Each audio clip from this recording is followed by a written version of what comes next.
This video is going to rub some people the wrong way, but this video is a lesson on racism. And it's a concept that I've come up with called the wandering villager that many of your allies engage in, that when I call it out, they're going to be pretty upset, but it's just the truth.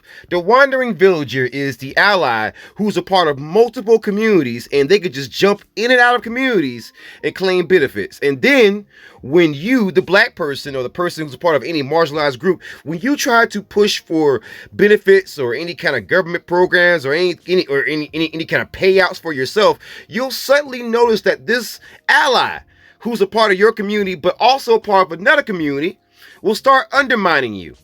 Like, for example, you look at black people, right? You'll have somebody who's a part of two communities, a part of the black community, or let's say just a random community, LGBT, any one of them.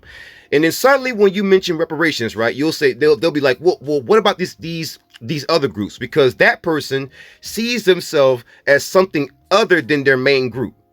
Like, for example, when someone is black and LGBT, sometimes, this is not the case with most of them, the vast majority of them, this is a very small subset. I'm talking about a very small subset, but you do see this a lot, right? These people will see themselves as something other than black. It is bizarre. I can't explain it, but I've seen it so many times to the point where it's got to be said. So with that being said, you have people who are also white, but also claiming to be Native American. And this is why you have a lot of Native American tribes who don't even take DNA tests for membership now. They actually go by lineage now, because they understand that when you do DNA tests on everybody, somebody's going to have Native somewhere. Just like even when Elizabeth Warren lied about being, some full-blooded Native American, she actually lied about that. But even she actually did have some small traces of Native in her blood.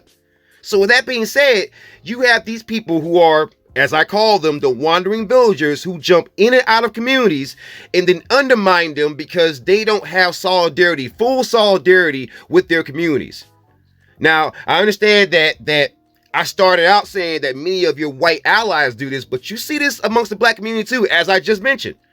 So with that being said, we got to be really, really careful about these wandering villagers. We have to ask them, yes, it is totally fine to have allegiances, but we have to know, who do you lean most with? We have to know that, because we ain't got time for wandering villagers going into 2023. Sorry. And that's been my TED Talk.